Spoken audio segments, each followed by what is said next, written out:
Entonces les decía, la programación funcional, como lo vimos en la clase pasada, pues bueno, basada en el cálculo lambda, nos da la potencia de tener funciones de orden superior y funciones currificadas, que tienen varias listas de parámetros, las cuales son opcionales de llenar en tiempo de ejecución, y esto hace pues que sean funciones que me regresan funciones. Pero más allá de esas características, la programación funcional también es un paradigma y también es un estilo de programación. Es un paradigma porque nos obliga a pensar en una nueva manera de resolver los problemas. Y es un estilo de programación porque hay ciertas reglas que se siguen. Bueno, no hay ninguna regla inviolable en programación, pero sí son estilos que se sugieren para que ustedes empiecen a sacar lo mejor del paradigma funcional. Y pues bueno, el estilo de la programación funcional es no utilizar una variable, utilizar los valores, siempre hacer estructuras inmutables, y eso nos obliga obviamente a empezar a irnos hacia la programación funcional. Entonces, bueno, eso lo veíamos también en la clase pasada, que también es un estilo de programación. Y sobre todo me quedé en la última característica ya que nos faltaba para terminar la programación funcional, que es el manejo de las estructuras de datos funcionales. Aquí sí, gracias a las estructuras de datos, nosotros ya vamos a poder prescindir de las variables, porque hay muchas técnicas que ya me permiten iterar sobre estructuras sin necesidad de las variables. Realmente las estructuras de datos son las mismas estructuras de datos que vimos en Java. Pero aquí tenemos tres métodos que nos van a hacer la vida mucho más sencilla, aunque sí no son métodos que se entiendan fácilmente. Ustedes tienen que tener un trasfondo al menos explicado de lo que es la programación funcional para que se entienda qué es lo que hacen estas estructuras de datos. Pero bueno, en base a lo que vimos en la clase pasada, es posible dilucidar lo que hacen estos métodos. Miren, así dicho de manera platicada, las estructuras de datos tienen tres métodos que no tienen en Java, que nos van a permitir prescindir de las variables. Los métodos map, flap map y fold. Y ahorita los vamos a ver qué es lo que tienen que ver. Pero antes de llegar allá, pues tengo que hablar sobre lo que es una estructura de datos. Las estructuras de datos, como ustedes la conocen en otros lenguajes de programación, no es más que un conjunto de datos que se manejan a través de un andamiaje de código, a través de un framework. Ejemplos de estructuras de datos, pues es la estructura de datos más simple, el arreglo en C, que es un arreglo homogéneo de datos del mismo tipo de datos. Y ya saben ustedes las características de un arreglo. Es homogéneo, es finito y es ordenado. Ordenado en el sentido de que tiene asociado una dirección de memoria, y esa dirección de memoria pues nos apunta directamente a una variable. Nada nuevo lo que les estoy diciendo. Tenemos estructuras de datos más complejas, sobre todo en la programación orientada a objetos. Tenemos ya las collections de Java o igual las colecciones de C, donde tenemos array list, linked list, map, hash map.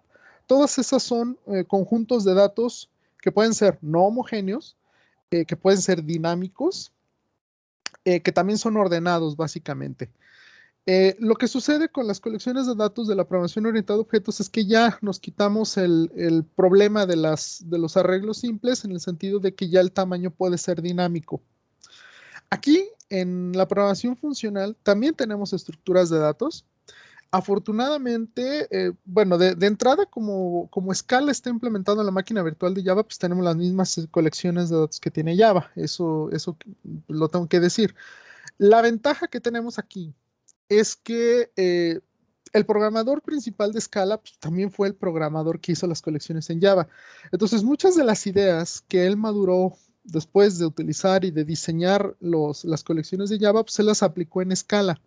Y ahora tenemos una implementación un poco más elegante que lo que hace Java. En ese sentido, Java teníamos diferentes estructuras de datos. Aquí, en realidad, también tenemos varias estructuras de datos, pero tenemos una estructura principal que se llama list o lista. La ventaja de utilizar la lista en Scala es que, de acuerdo a la implementación que se requiera, la lista va a mutar a un vector, va a mutar a una implementación más simple. Eso lo va a hacer a manera, esto va a ser transparente para ustedes. Ustedes utilizan la lista Y él, en tiempo de ejecución, la máquina virtual de Java determina las características de esa lista y en base a eso utiliza la mejor implementación de manera interna. Entonces eso desde el punto de vista del programador pues es una bendición porque ahora ustedes lo único que te van a tener que acordarse es de utilizar la lista. La lista o el hash map, eh, si ustedes necesitan un map, un hash map, pero en realidad con la lista es más que suficiente. Ahora, la lista tiene ciertas particularidades. La lista pues, es una colección de datos, puede ser no homogéneos, de diferente tipo.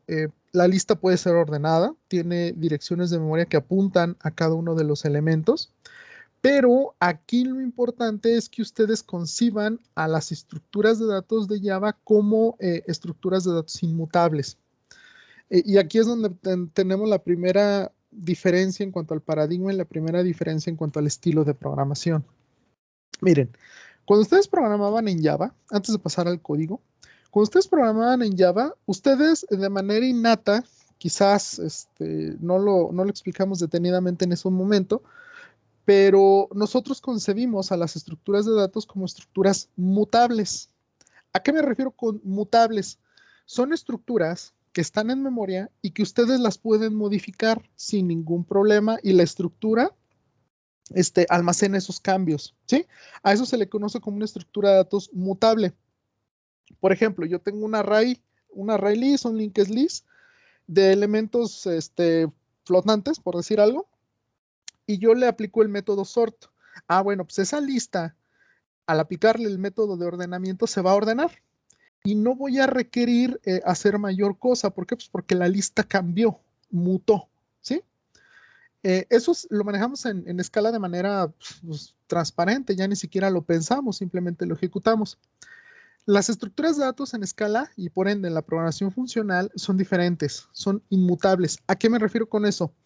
Cuando yo quiero hacer un cambio en una lista o en una estructura de datos, lo que va a suceder es que al aplicar el cambio, la lista me va a regresar una nueva lista con los cambios hechos. Yo nunca voy a poder modificar la lista original, ¿sí? Y eso obedece al paradigma funcional. Todo aquello que yo le haga a la lista, lo debo de capturar en otra variable y esa nueva, bueno, no una variable, un nuevo valor. Y ese nuevo valor ya tendrá los cambios que yo quiera hacer. Entonces, si yo quiero ordenar una lista, pues sí, aplico la función de ordenamiento y debo yo de capturar el resultado como una nueva lista ya ordenada, ¿sí? Ese es el dato interesante aquí, el meollo del asunto. Cuando ustedes programen y utilicen colecciones funcionales, siempre, siempre, siempre van a ser inmutables, a menos de que ustedes digan lo contrario. Pero debe de haber una razón muy de peso para cambiar ese comportamiento. ¿Se puede? Sí se puede. No se hace, se sugiere que no se haga.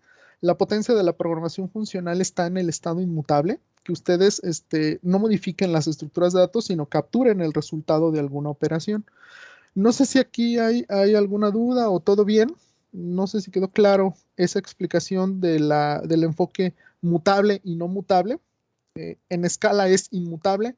En Java de toda la vida era un enfoque mutable. No. ¿Tienen algún comentario al respecto? No sé, chicos, para pasar al código.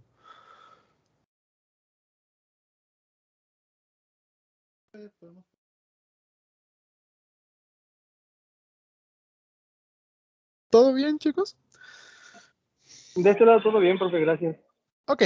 Bueno, entonces lo que les digo es esto. Básicamente hay que conceptualizar las colecciones de escala como si fueran inmutables. Voy a poder hacer todo lo que hacían las colecciones de Java, eso es innegable. Pero siempre que yo haga algo en una colección de escala, debo de capturar su resultado y ese resultado va a ser va a ser la lista ya con los cambios hechos. Eso es porque, ¿cómo se llama? Porque las colecciones son inmutables, no cambian. ¿Sí? Bueno, entonces, básicamente, todo este argumento que les acabo de decir gira en torno a la lista. ¿Cómo se generan las listas? Las listas, pues bueno, se generan como si fuera la palabra, como si fuera una variable de escala, palabra reservada var o val, dependiendo lo que ustedes quieran hacer. nombre de la lista, este es el identificador, 2 puntos, list, palabra reservada, y yo pongo entre corchetes, y esto es muy importante, entre corchetes le tengo que pasar el tipo de dato que va a almacenar esa lista. Entonces, aquí yo tengo un tipo de dato llamado punto 2D. Sí, ahorita lo voy a hacer en programación. Igual a la lista y entre paréntesis. Ojo, no estoy utilizando el operador new, ¿sí? Ustedes si vienen de Java, pues saben de antemano que cuando hacen un array list, siempre le ponen array list nombre igual a new array list del tipo que ustedes quieran. Aquí Scala no necesita el operador new. La razón es, la razón no es relativamente sencilla, pero bueno, se los tengo que decir por completes. La razón es que esta lista que ven aquí, la clase lista cuando está implementada en Scala, también tiene un objeto lista embebido. Entonces tiene dos, la clase tiene el código de la clase genérico y también tiene un objeto. Dentro de ese objeto hay un método apply y ese método apply construye la lista. Entonces, yo les decía en la clase pasada que una de las características de la programación funcional es que el método apply no se llama directamente, sino simplemente se invoca a través del nombre de la clase.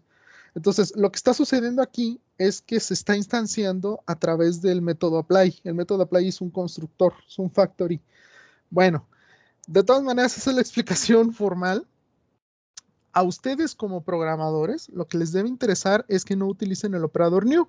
Internamente lo está mandando llamar, sí, lo está mandando llamar a través de este método factory. Y el método factory pues, es el mismo nombre de la clase, básicamente. Entonces, estoy creando aquí una lista vacía de elementos .2D y ahorita voy a generar ese objeto. Ahora, chicos, aquí estoy utilizando un var en lugar de un val. ¿Cuál es la razón? Miren, nada más, lo que le estoy diciendo se mantiene. Las listas son inmutables.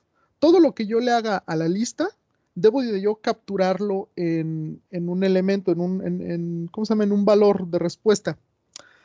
Lo que estoy haciendo aquí es, para no crear más valores, lo voy a capturar en la misma variable. Y como la variable está cambiando de contenido, pues tengo que declararla como tal, como variable. Pero realmente no hay ningún problema. A ver, lo voy a hacer ahorita ya en código para que quede claro. Entonces, pues bueno, aquí ya tengo mi IntelliJ.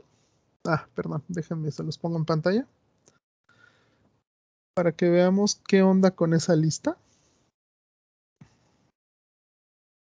Permítanme. Y sirve que les enseño algún otro truco de IntelliJ. Permítanme. Aquí está. Ok. Bueno, entonces yo aquí tengo mi IntelliJ con mi plugin de Scala. Lo primero que voy a hacer es el método main, que ya lo hicimos muchas veces. Nada más que lo que aquí voy a aprovechar para comentarles es que también yo puedo hacer otro objeto main de una manera más sencilla. Aquí yo estoy creando un nuevo proyecto de Scala.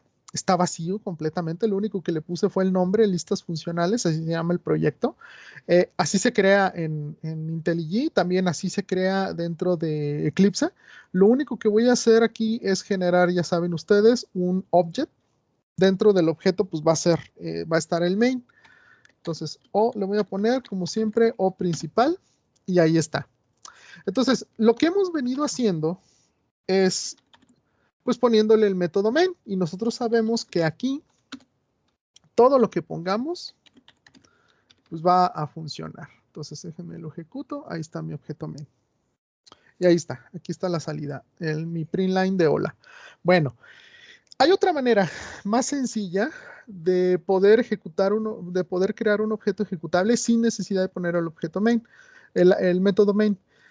Si ustedes tienen varios funciones y varios métodos, pues sí, conviene de que generen un método main y aquí sería el código de todas las funciones. Pero también pueden hacer esto. Si ustedes al objeto o principal o al objeto que ustedes quieren ejecutar le extienden la clase app, y así se llama, vean ustedes, estoy extendiendo una clase ya interna de Scala que se llama app. Todo lo que pongan en el cuerpo del objeto todo lo que pongan en el cuerpo del objeto se va a transformar en el código main. Entonces, pues yo aquí ya puedo decir, así, literalmente ya le estoy pasando las variables, los valores. Vean ustedes, ya no estoy necesitando escribir un main directamente. Lo único que estoy haciendo es, pues ya operando, literal.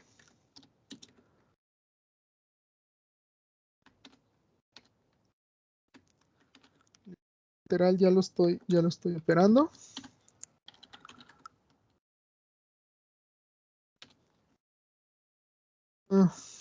Ay, está raro.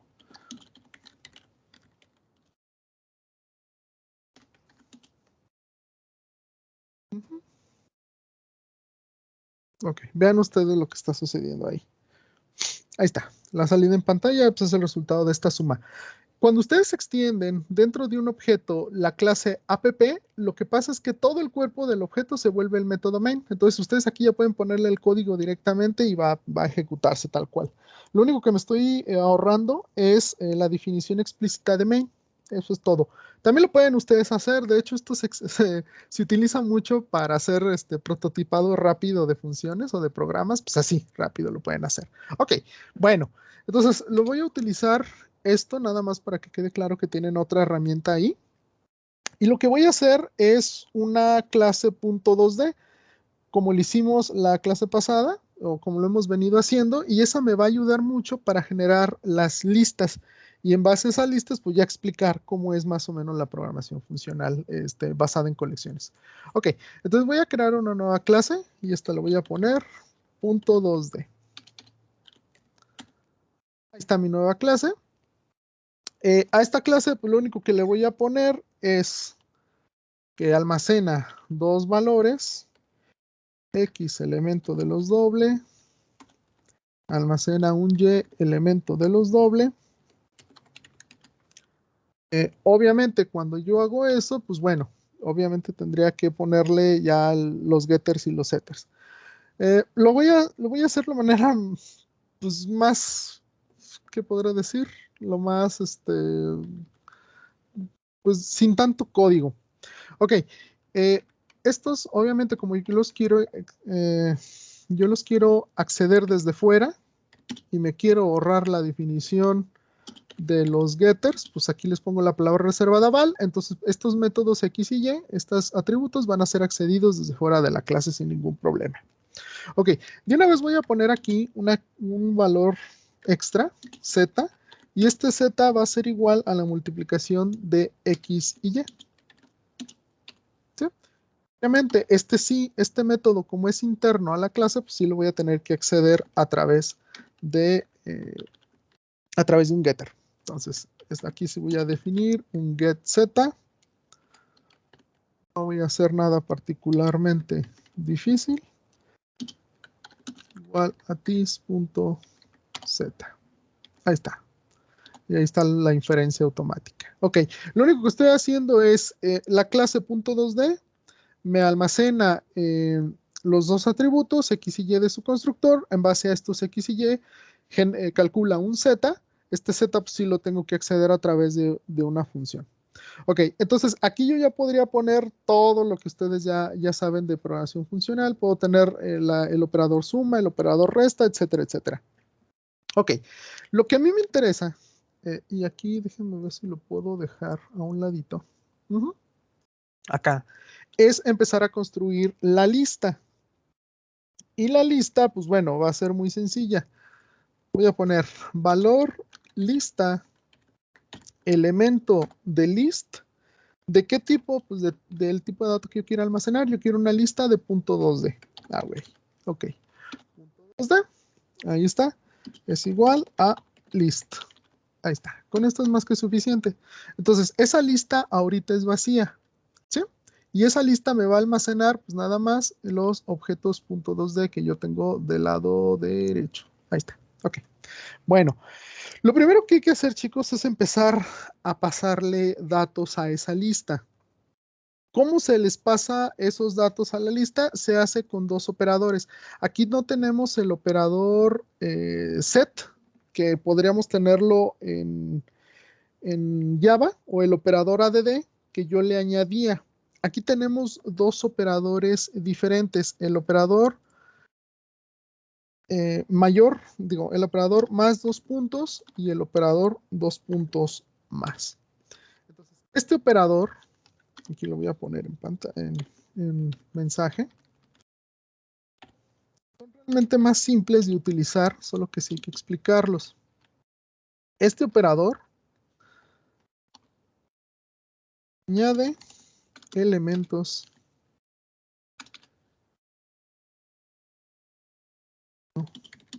de la lista. Y este operador de aquí abajo añade elementos al fin de la lista.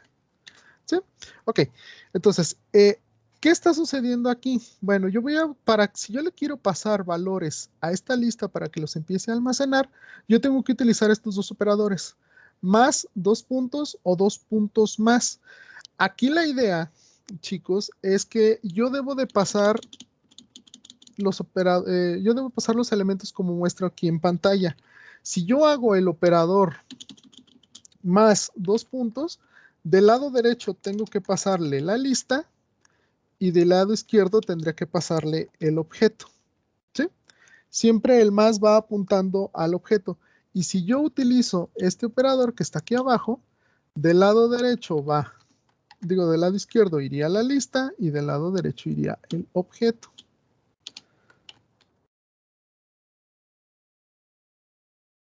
Realmente son operadores más sencillos de conceptualizar, pero así, vale la pena que lo tengamos así. Ok, bueno, entonces vean ustedes, así es como yo le voy a pasar elementos a la lista. Si yo quiero añadir objetos al inicio de la lista, utilizaré este operador más 2 puntos. Aquí, chicos, lo importante es que el signo más esté del lado del objeto que voy a pasarle y los 2 puntos estén del lado de la lista. ¿Sí? Esto puede funcionar independientemente como lo quieran. Si quieren o añadir objetos al final o objetos al inicio. Nada más acuérdense ustedes de que el más siempre va apuntando al objeto. Entonces, lo que voy a hacer aquí es voy a construir un nuevo punto. Datos. Bueno. Valor 2. Esta es una nueva lista. Es igual a new punto 2D. Ojo, ya estoy creando un objeto de punto 2D, por tanto le tengo que pasar sus dos atributos. Aquí se los paso, que son de tipo doble. El primer atributo X es 1.0, el segundo atributo le va a poner 4.0. Eso lo quiero añadir al inicio de la lista. La lista pues ya la tengo acá declarada vacía. Bueno, pues entonces si yo lo quiero al inicio de la lista, utilizo el operador más 2 puntos y luego la lista. ¿Sí? Entonces, cuando yo hago eso, chicos, cuando yo hago eso, pues ya esta lista 2 contiene el objeto pegado a esta lista. ¿Sí? Y yo ya podría pegar otro nuevo objeto. Entonces, valor lista 3 es igual. Ahora lo voy a pegar, el objeto que voy a hacer ahorita lo voy a pegar al final de la lista.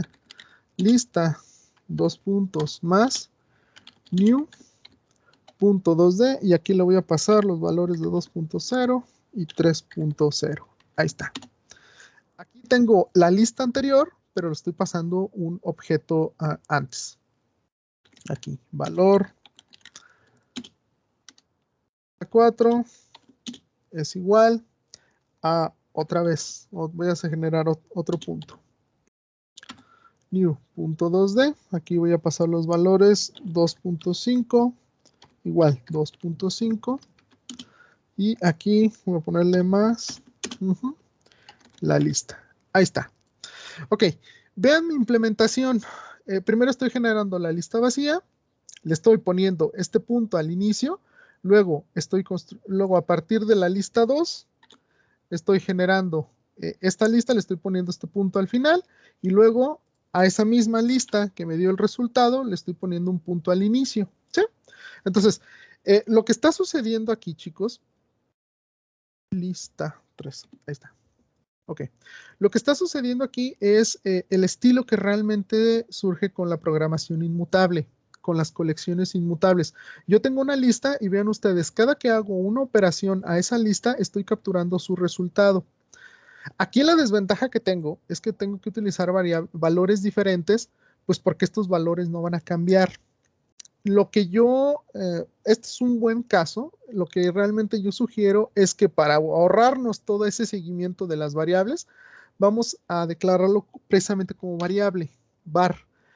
¿Qué sucede? Lo que va a suceder es que entonces esta lista va a poder cambiar de contenido. No es que la lista se vaya a modificar, sino que la variable lista puede ser sobrescrita. Eso es realmente lo que está sucediendo aquí. Entonces, ¿cuál es el objeto de esto? Pues que yo no genere nuevos valores, sino que simplemente reutilice la misma variable. Entonces, si yo le pongo como variable lista, lo que le estoy diciendo al compilador realmente es que esta variable puede sobreescribirse. Eso es lo que está haciendo el compilador de Scala, que le está dando permiso a que esta variable se sobreescriba. De todas maneras, yo voy a tener que capturar todas las operaciones que esté haciendo con la lista, porque la lista sigue siendo inmutable. Entonces, eso lo único que va a suceder es que yo voy a poder hacer esto que tengo ahorita en pantalla. Y aquí me voy a detener por si hay alguna duda. Vean ustedes.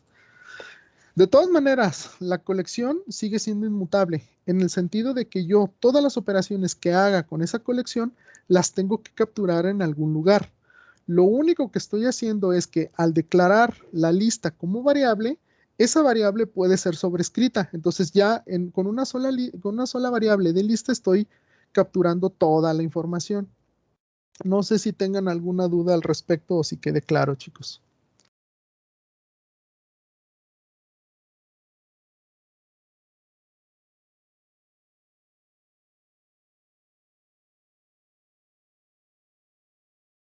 Creo que todo claro de momento.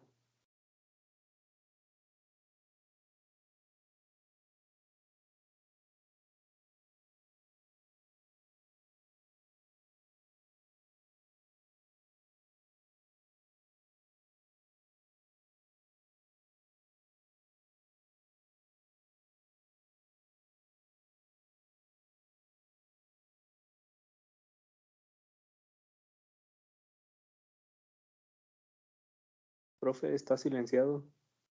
Perdón, gracias. Sí, ya estaba yo tendido.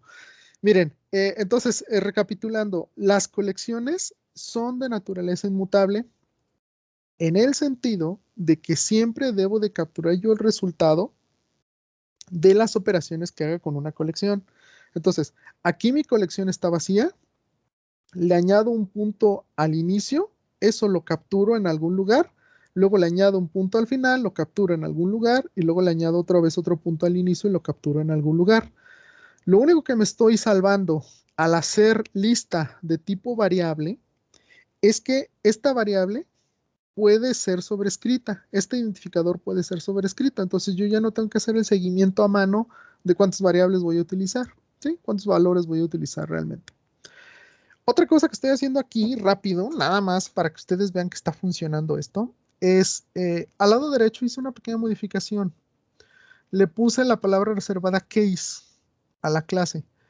¿Qué sucede con las clases case? Las clases case son muy importantes en Scala porque me permiten el pattern matching, pero eso pattern matching ya excede los alcances de este curso, ya es más avanzado. Pero una de las características que es muy socorrida al al ponerle la palabra reservada case a una clase es que Scala implementa de manera interna el método print. Entonces, si yo no le pongo case y lo ejecuto, vean ustedes, me está dando la referencia de memoria de punto 2D, ¿sí? Simplemente me está diciendo, pues, oye, es un objeto punto 2D con tal dirección de memoria pues, o algún parámetro. Si yo le pongo la palabra reservada case antes de la clase, por el mero hecho de ponerle case, Scala implementa de manera interna el método printline. Entonces, cuando yo ejecuto eso, vean ustedes, ya me está imprimiendo los valores que está guardando, ¿sí? Entonces, véanlo así nada más ahorita. Palabra reservada case antes de la clase me permite tener la implementación en cadena de los atributos que yo esté pasándole. Entonces, pues bueno, esto ya sale sobrando. Ya no lo requiero.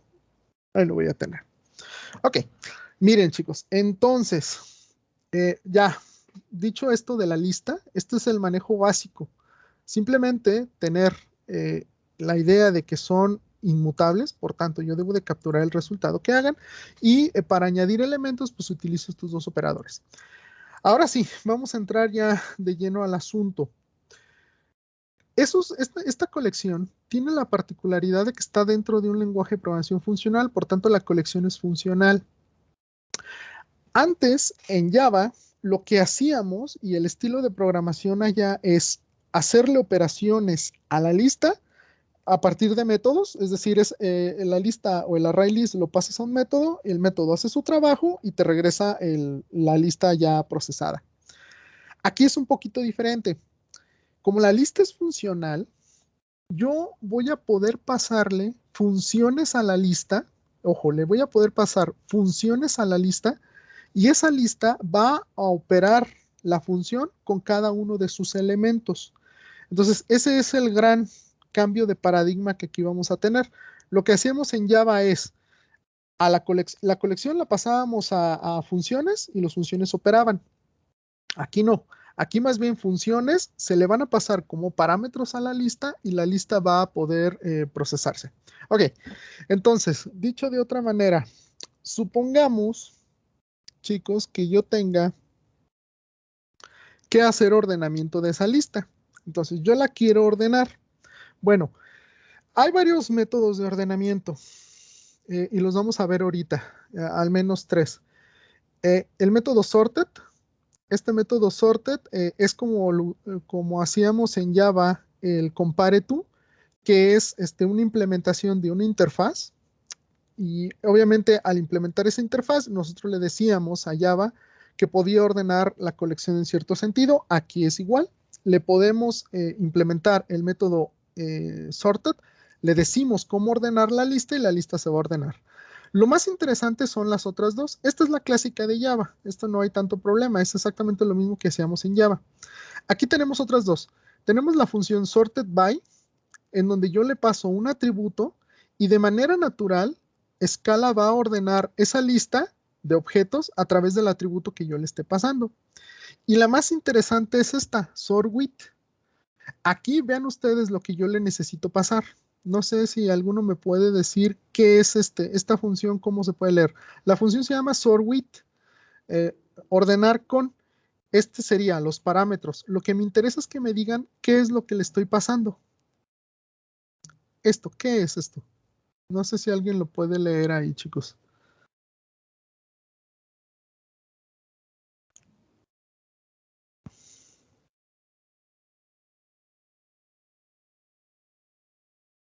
¿Alguna idea de lo que expresa estos símbolos?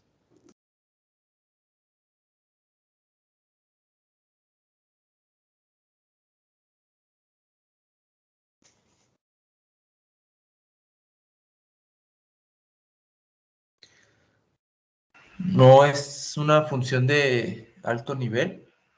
Es una función, sí, lo dices bien, Cristian, es una función de alto nivel. Pero aquí lo interesante es que ustedes le pasan, sí, el sort with es una función de alto nivel que recibe como parámetro otra función. Y esa función que recibe es una función que mapea dos objetos a un booleano. Entonces, aquí lo interesante, chicos, es que ustedes van a tener la lista y le van a pasar así en caliente, literalmente en tiempo de ejecución, le pasan una función de ordenamiento. Entonces, la lista toma esa función de ordenamiento, la aplica y le regresa una lista ordenada. Esto es muy útil, muy, muy, muy útil cuando ustedes tienen objetos complejos, que tengan, por ejemplo, objetos persona donde tienen muchos, muchos atributos y ustedes les piden ordenamientos rápidos por diferentes atributos. Bueno, pues realmente lo que le pasarían aquí sería una función que ordene por nombre, una función que ordene por apellido paterno, una función que ordene por lo que ustedes quieran. Y la lista, al implementar esa función en cada uno de sus elementos, les va a entregar una lista ordenada por lo que ustedes quieran. Eso les va a salvar les va a ahorrar tanto tiempo como ustedes no tienen una idea. Pero bueno, entonces nada más lo que quiero yo evidenciar aquí es la habilidad que tiene Scala y sobre todo la programación funcional para hacer ordenamientos diferentes al vuelo. Entonces, sí, Alfredo, el primer método de ordenamiento que ahorita voy a hacer es como implementar el compare to en Java. Los otros dos son ordenamientos funcionales. Por eso los quiero implementar los tres, al menos estos tres, para que ustedes vean la diferencia de enfoque que hay. Bueno, entonces me voy a regresar a mi código. Aquí está. Entonces, a ver, vamos a empezar a trabajar. Yo tengo esta lista que ya les enseñé a capturar elementos y la lista tiene ordenados estos valores. Tiene primero el punto 2525, luego el punto 104 y luego el punto 2,3. Lo que yo quiero hacer, quiero ordenarlos primero por el atributo X, luego por el atributo y finalmente los quiero ordenar por el atributo Z. El atributo Z pues, es un atributo que se calcula a partir de X y eso lo tienen acá a la derecha. ¿Sí? Bueno, entonces, ¿qué voy a hacer? El primer ordenamiento que tengo yo que hacer es el que es al estilo de Java, donde yo extiendo una clase o un trait. Entonces, aquí voy a extender ordered. Ordered, ¿de qué tipo? O con respecto a qué me voy a ordenar, pues con respecto al mismo objeto, punto 2D. Ahí está. Entonces, aquí lo voy a poner aquí abajo, nada más para que quede claro. Miren, entonces, yo aquí lo estoy haciendo muy al estilo de Java. Tengo la clase punto 2D, la cual extiende la interfaz ordenado. Y con respecto a qué me voy a ordenar, pues con respecto a la misma clase. Es decir, yo voy a ordenar puntos 2D con puntos 2D. Ok, ¿qué me está marcando aquí de error? Realmente lo que me está marcando de error es que tengo que hacer la sobrescritura de un método. Y el método que tengo que sobreescribir es el compare to. Y realmente me voy a... Ah, miren. Ok. Va a estar. Ok, miren. Vean lo que está sucediendo. Este método es el método que que me va a identificar cómo hacer el ordenamiento. Entonces, yo estoy dentro de la clase .2D. Lo que está haciendo este método es decir, oye, ¿cómo te vas a comparar tú clase punto 2D, ¿cómo te vas a comparar con respecto a otro punto 2D que venga del exterior? Entonces, a mí me gusta ponerle XT, sobre todo para que quede claro de que este método va a recibir un punto 2D exterior, es decir, otro objeto. Lo que yo tengo que ponerle aquí es el código para regresar -1 cuando yo sea mayor, -1 cuando yo sea menor o 0 cuando sea igual al otro objeto. Entonces eso, pues bueno, lo voy a hacer muy al estilo de Java. No quiero poner más, no quiero hacer ninguna implementación esotérica o extraña aquí. Entonces vean ustedes, pues es una implementación lo más sencilla posible. No va a haber nada particularmente difícil. Simplemente le pregunto, si yo soy mayor, si mi X es mayor a la X externa, regresa un 1, yo soy más grande. Si no, si mi X es más pequeña que la X externa, regresa -1. Y en caso Profe, contrario, ahí le puso, perdón, es que me puso 2 veces dice X, nada más para corrección. sí, gracias. Sí, gracias, Oliver. Y si no, pues aquí ya regresaría 0. Ahí está. ¿Sí? Entonces, vean ustedes lo que está sucediendo aquí. Nada particularmente pues, oculto. Lo que está sucediendo es, si yo soy más grande que el X externo, regreso un 1. Si yo soy más pequeño que el X externo, regreso -1. Si yo no soy más grande ni más pequeño, soy exactamente igual, regreso un 0. Eso es todo lo que tengo yo que hacer. Entonces, aquí, lo único que yo voy a hacer, voy a poner ordenamiento por X. ¿Sí? Ordenamiento por X. Ah, bueno, pues aquí lo voy a poner. La misma lista, voy a capturarlo. Lista punto sorted o sort. Es lista punto sorted. Ahí está. Ok. Obviamente, lista.sorted, cuando yo la ejecute, ay, ¿por qué me está marcando error?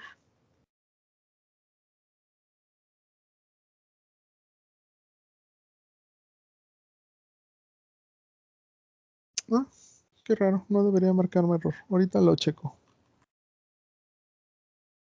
Ok, a ver. Entonces, lista es igual a esto. Ahora sí, lo debo de ejecutar.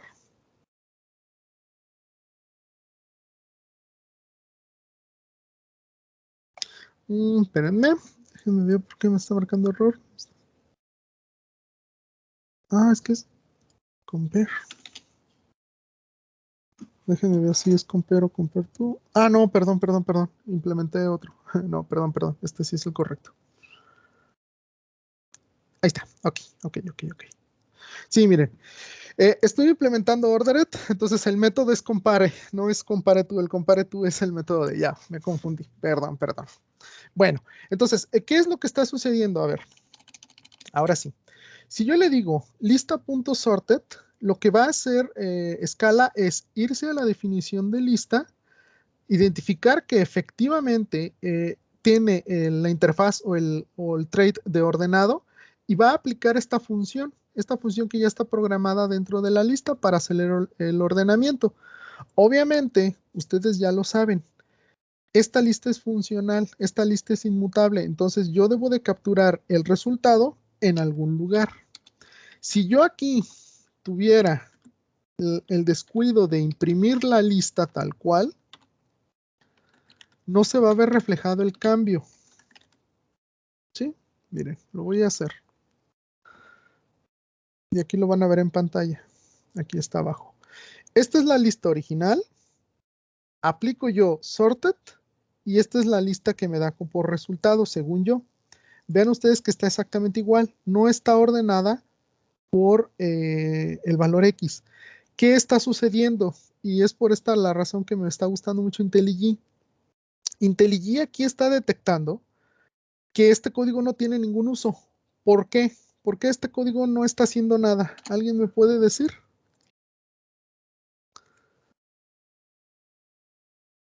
¿Por qué la línea 19 está marcada como si fuera un comentario?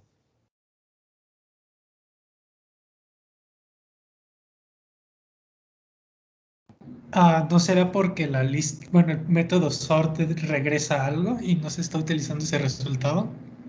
Exactamente, tú lo dijiste, Alfredo. Como es inmutable, el código no tiene sentido para Scala. De hecho, ni siquiera lo va a ejecutar, ni siquiera lo va a procesar en tiempo de ejecución. El compilador va a decir, oye, estás ordenando la lista, pero no estás capturando nada.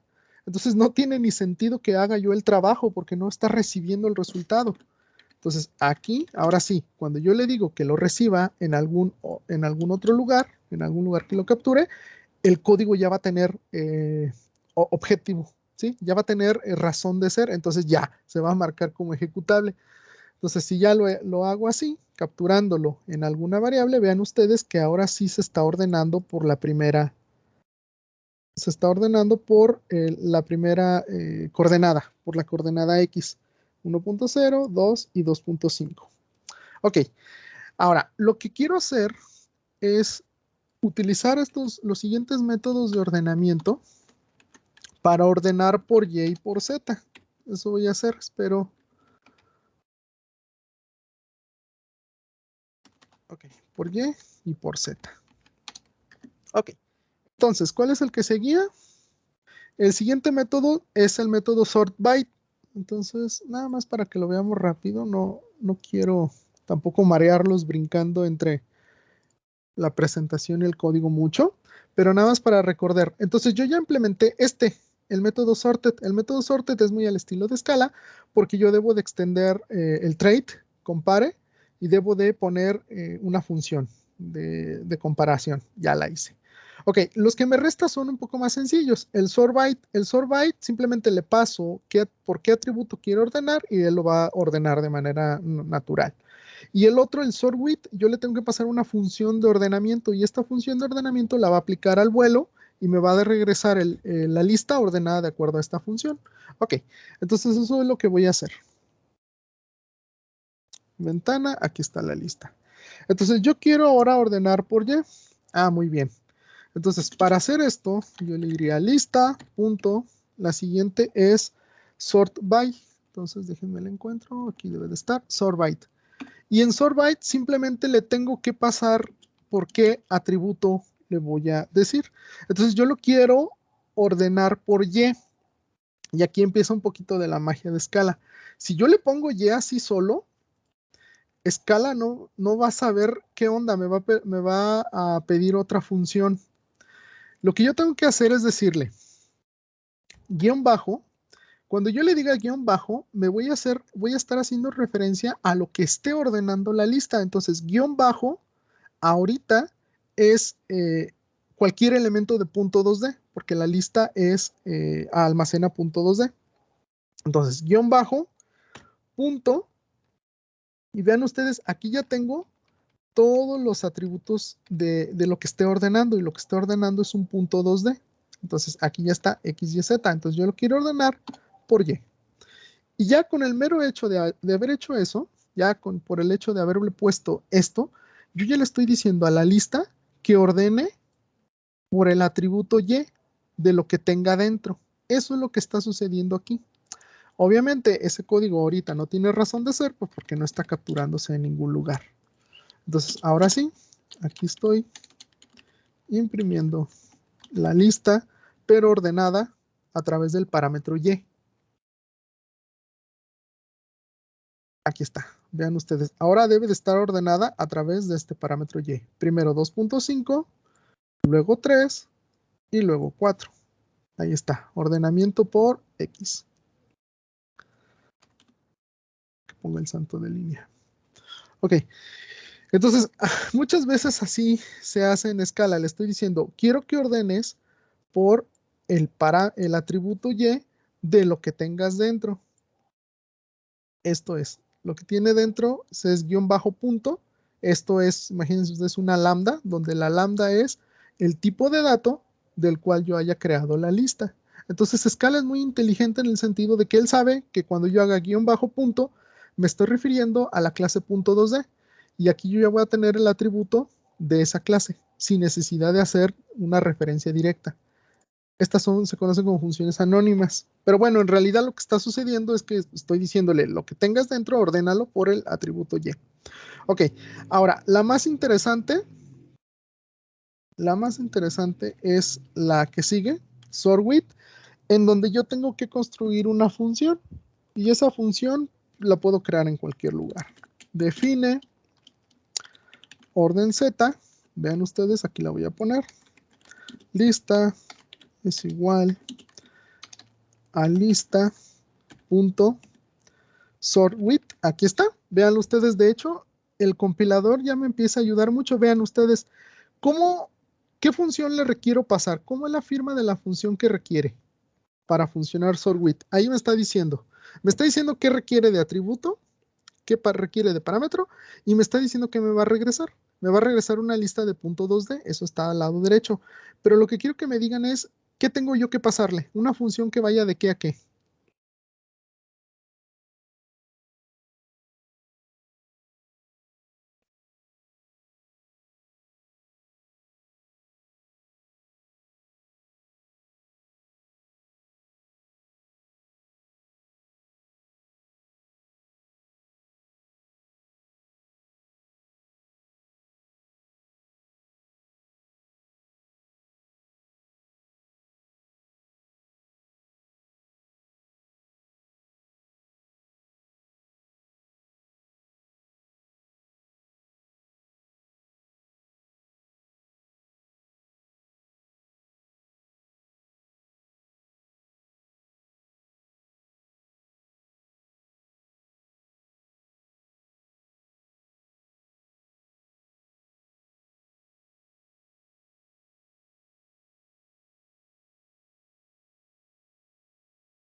¿Alguna idea, chicos?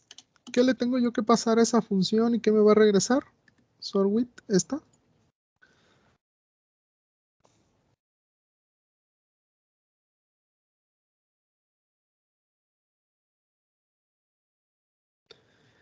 Esta es una, bueno, estoy haciendo el ordenamiento de la lista y yo le tengo que pasar una función y esa función tiene que asociar dos objetos .2D, .2D con un objeto booleano o con un resultado booleano.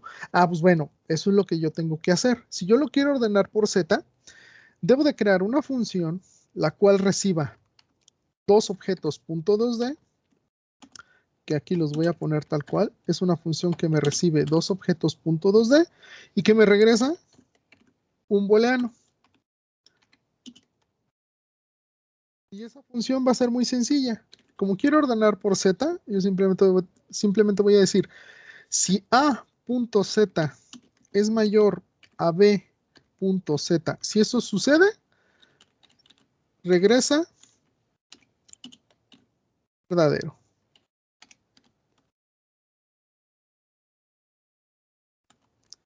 Caso contrario, regresa falso.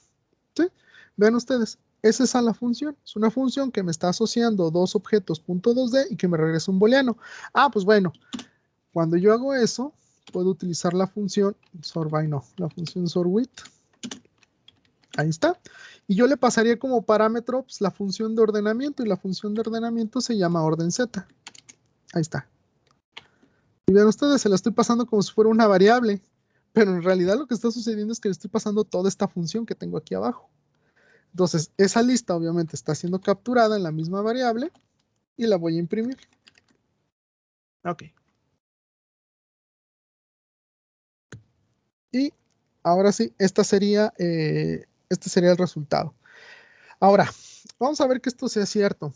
Lo único que me resta realmente por decirles, ya para que ustedes empiecen a practicar más profundamente la programación funcional, es el último detalle.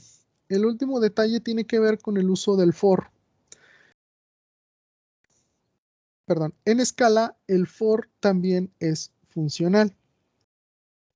Entonces, como todas las estructuras funcionales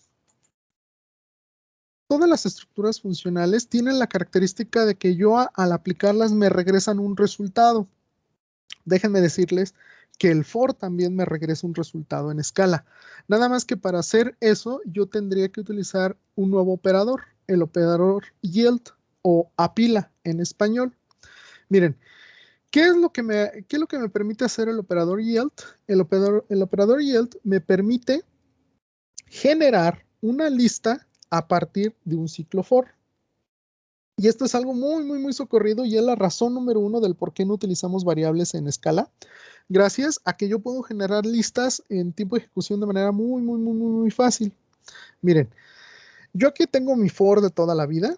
Obviamente aquí tendría el generador de toda la vida, que sería i desde 0 hasta tal valor.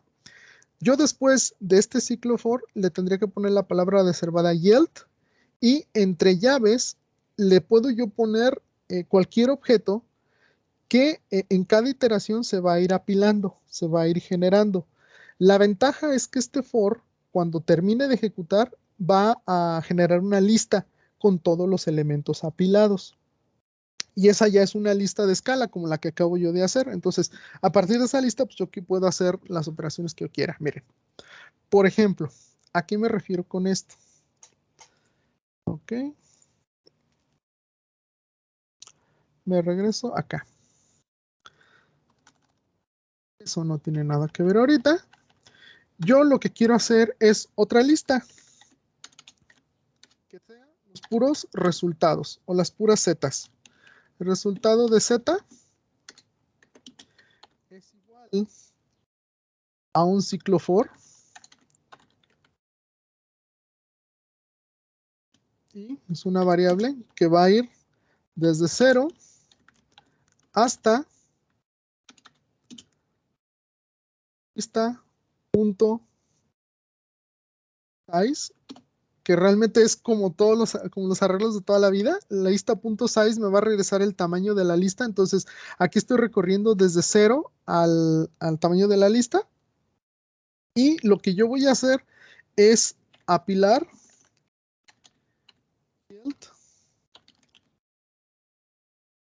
Quiero apilar, y yo simplemente quiero apilar. Sí, quiero apilar datos en la dirección I, pero lo que quiero apilar es Z. Perdón, no, datos, no, lista. Lista en la posición I, punto get Z, ¿sí? Es lo que quiero apilar. Entonces, a ver, a lo mejor me ayuda más que lo ponga en una sola línea. Ok, entonces, ¿qué está sucediendo aquí con este ciclo for?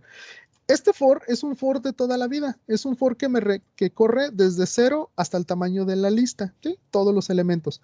Y luego yo, gracias al operador yield, le estoy diciendo, oye, quiero que me generes una colección en la cual cada uno de los elementos de la colección son los valores Z de la lista. Vean ustedes, lista i.getZ. Entonces, este for me va a regresar algo. ¿Y qué me va a regresar? Lo que me va a regresar es una lista de todos los Z's. Entonces, yo aquí ya le puedo imprimir eso, res Z. Lo ejecuto y vean ustedes, me está generando una nueva lista de tipo vector, pero al final de cuentas es una lista donde yo lo que tengo aquí adentro son los valores Z de cada uno de ellos. ¿Sí? Entonces, ese es el último resultado ya que me permite generar listas gracias al operador yield. No sé si tengan alguna duda, chicos, al respecto.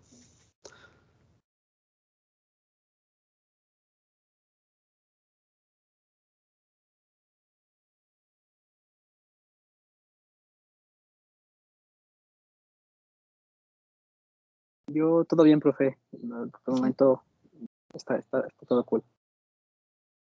Ok, miren, chicos, lo que está, bueno, yo le puedo pasar, este ordenamiento lo puedo hacer como yo quiera.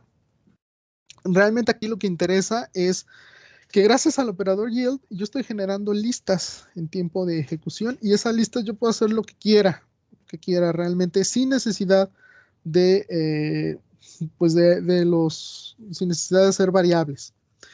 Ok, nada más ya para terminar, otro ejemplo de yield. Eh, yo les había dejado un programita al inicio de la programación funcional, que era un programa en el cual yo les pedía que calcularan un factorial. Y obviamente, pues sí, en ese momento no tenían o no habían visto todo esto que les estoy comentando y sí tuvieron que haber hecho uso de variables. ¿Cómo se puede hacer un factorial ahorita ya con este conocimiento que ustedes ya saben, sin necesidad de variables? Se puede hacer muy sencillo. Aquí mismo lo voy a hacer, no hay tanto problema. Supongamos que yo quiera capturar, pues bueno, pues el valor de algún número, que quiera capturar algún factorial. Yo lo que haría sería, pues bueno, lo que puedo hacer es, puedo utilizar recursividad o puedo utilizar el operador yield para generar una lista y después hacer la multiplicación gracias a las características funcionales. Miren, lo voy a hacer ahorita. Entonces, voy a generar una lista. Esta sí le voy a poner lista 2. Es una lista generada a través de un ciclo for que va desde 1 hasta 5, por decir algo. Entonces, esa lista va a tener los valores i. ¿Sí? Ahí está. Entonces, esta lista 2, vean ustedes, la estoy generando desde 1 hasta 5. Entonces, va a tener el valor 1, 2, 3, 4 y 5. ¿Sí? Va a tener los primeros 5 valores. Lo interesante aquí, bueno, no es útil esto. Okay. Va a tener los valores del 1 al 5. Obviamente, incluyendo al 5, 1, 2, 3, 4, 5. Los estoy apilando. Entonces, cuando yo haga eso, estos valores apilados van a estar así, 1, 2, 3, 4, 5. Si yo quiero generar a partir de una colección, hacer lo contrario, generar de una colección un solo valor, se utiliza lo que se le conoce como fold. Entonces, aquí yo voy a poner valor resultado es igual lista 2 punto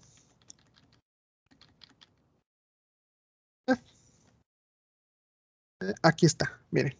Esta es ya una función un poquito más compleja, pero lo que quiero es ilustrar de que se puede hacer lo contrario. Acá arriba estoy generando a partir de un único valor toda una lista. Y aquí abajo lo que quiero yo hacer lo contrario, a partir de una lista comprimirla a un solo valor. Entonces, gracias al operador for left, que es el único que me queda de ver, yo puedo generar un único resultado que va a operar dentro de toda la lista. Nada más que le tengo que pasar dos cosas. Le tengo que pasar el elemento inicial y le tengo que pasar una función que me asocia el elemento inicial con cada elemento de la lista para generar un nuevo valor. Entonces, lo único, si yo quiero hacer la operación de multiplicación, lo único que le diría sería for left, le paso el valor inicial, que sería 1, y lo que me pide aquí es una función que me asocie este valor con cada uno de los valores dentro de la lista. Entonces, A es el primer valor, es esta. B es el elemento de la lista y lo único que quiero que haga es que me los asocie o me los comprima en A por B. Así es como se hace. Entonces, este ya es el estilo verdadero de programación funcional. Al hacer eso, yo ya puedo imprimir ese resultado. Déjenme nada más decirle a escala que estoy haciendo otra cosa completamente diferente. Aquí abajo. Nada más para que se vea, para que vean ustedes que aquí ya estoy generando el factor.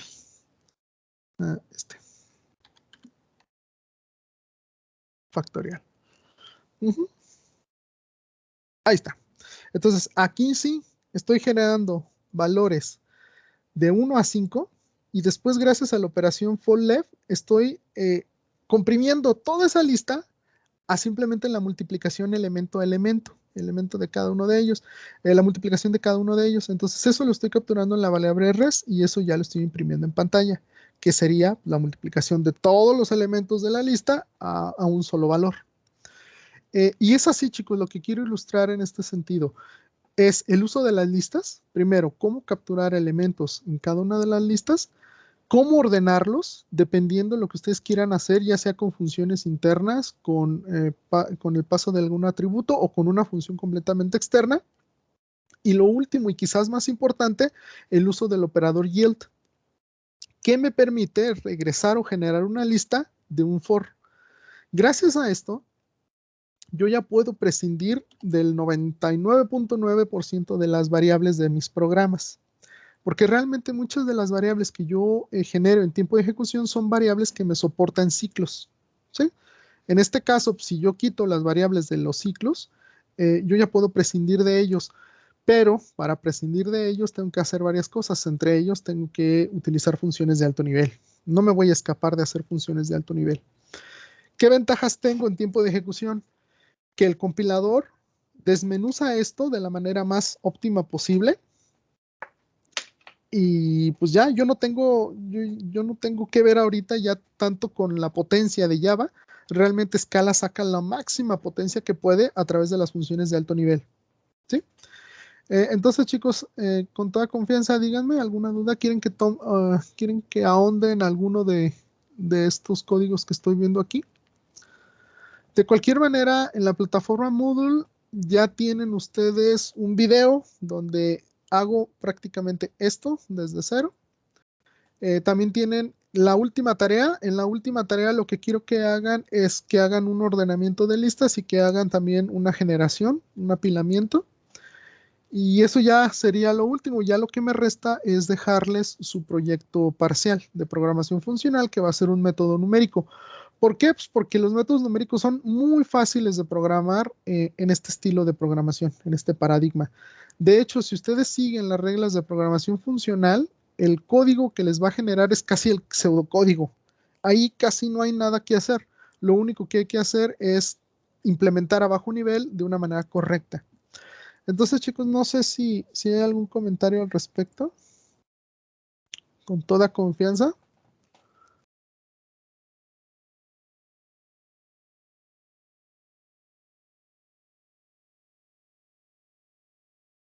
¿Algún comentario, chicos?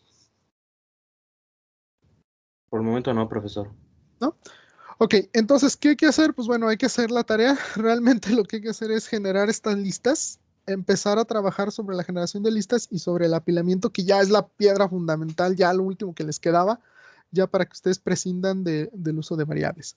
Ok, chicos, bueno, con respecto a la clase, pues eso sería nada más. Ya para terminar, chicos, vamos a tener este jueves y viernes el Tech Day. Ya por ahí puedo pasarles. Aquí en el chat les voy a pasar las actividades del Tech Day y también los enlaces en los cuales ustedes pueden asistir. Entonces, esos enlaces les voy a pedir, ya se los acabo de pasar. Les pido por favor que inviten a sus compañeros, ya sus profesores están invitados, también están, pues bueno, ya se les exhortó a que les permitieran asistir si es que tienen clases a esas horas. De entrada, ya las clases a esas horas generalmente son las que yo doy, las que da Marco y las que da Andrés. Entonces ya ellos ya están sobre aviso, ya les van a invitar también a que asistan. En ese archivo que les acabo de pasar ya están los enlaces de Microsoft Teams. Entonces, por favor, chicos, si quieren asistir a alguna de las sesiones, por favor copien ese enlace en su navegador. Nada más fíjense de que en el navegador en el cual lo vayan a copiar ya tengan abierta una sesión una sesión de UGTO con su correo electrónico, ¿sí? Correo electrónico institucional y ya van a poder asistir. Pues bueno, invitación es que asistan. Perdón, profe. Sí. Perdón, sí, justamente también nada más en que vayan todos los chicos. Entonces, bueno, no olviden también que por ahí también va a haber créditos por asistencia a los eventos. Sí. Y pues bueno, evidentemente yo les hago pues invitación a que asistan a todos los talleres o conferencias que pueda. No son tantas, pero creo que todos los temas están muy interesantes. De la parte pues de acá de mis compañeros, que va a estar Christopher y también mi compañero Juan David. Bueno, yo les recomendaría que también entren a bueno, en el caso de David un taller, en el caso de Christopher una conferencia, porque justamente, bueno, sentamos como bastante bien, los abstrajeron bastante bien y tienen bastante que compartir. Y bueno, también de paso les hago un poco de publicidad del mío, de que asistan al taller. La verdad es que lo estoy preparando con un efecto bastante práctico para que la gente que quiere introducirse tenga una idea general sin tanta teoría. Y pues bueno, está bastante bueno. Y como dice el profesor, pues también, aparte de que el profe nos hizo favor de compartir los enlaces por aquí, también va a estar la cuestión de, pues bueno, en los siguientes días también van a estar por ahí en Instagram y en Facebook, cada banner con un enlace particular. De igual manera, también el mismo jueves vamos a compartir todos los enlaces de cada evento para ese mismo día, antes de que empiece el Tech Days. Y perdón, profe, ya nada más era eso. No, de hecho, eso iba a decirles, gracias, Oliver. Recuerden, hay unidades de participación. Traten de asistir al mayor número de eventos para que les cuenten las unidades de participación. Las unidades de participación, pues bueno, los que asistan van a tener ese registro. Por favor, asistan a toda la sesión. Ya están invitados. Entonces, pues bueno, esperemos que sea de su agrado el Tech Day. ¿Algún otro comentario, chicos, antes de cerrar la sesión ya, definitivamente?